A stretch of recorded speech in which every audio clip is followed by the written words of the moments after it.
Ladies and gentlemen, can you run a company without a deputy?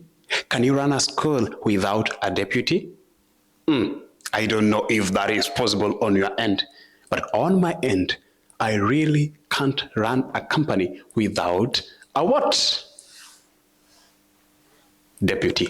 Now, think of this. Even your family needed your mother as the deputy.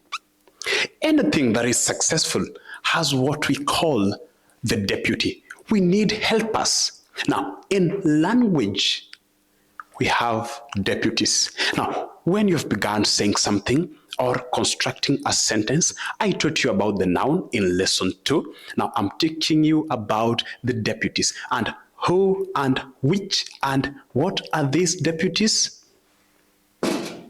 Pronouns. We call them the deputies in language. Why do I mean, or what is the essence of me saying that pronouns are deputies? This is it, that now they replace nouns. For one to stay sharp and concise, they replace the nouns. And take an example of this sentence. The director is busy. The director is filming. Now, let's say I was telling you that speech. You will be bored. It will sound bizarre.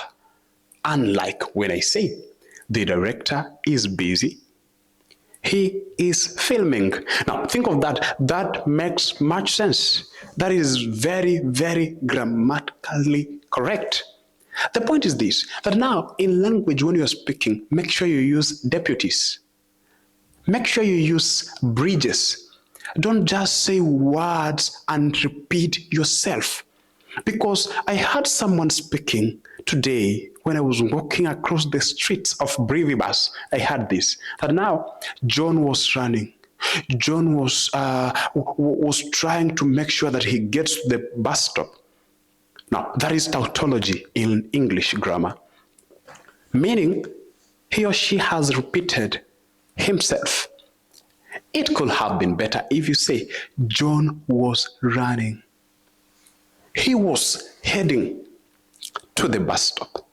That makes sense because now I have used a deputy to eliminate the pronoun.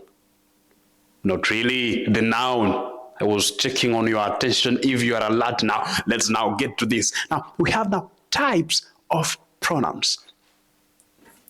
The first one will be what we call possessive pronoun. Now, the word possessive, it means to own something. Do you own something in your life?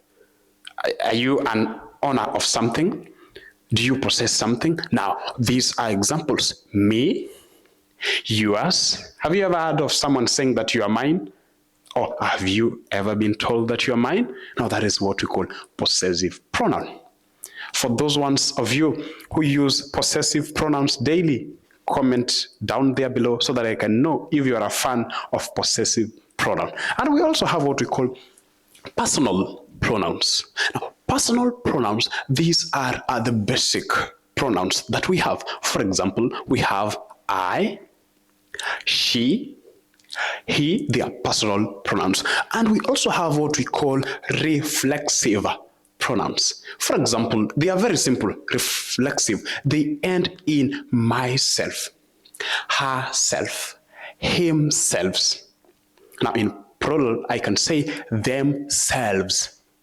That is what we call the reflexive pronouns. Thank you so much. I really hope that you have enjoyed and you have learned more about what we call the deputies in English language. Now, as I head to lesson number 4, like, comment, subscribe, and share. Thank you so much. Have a good moment.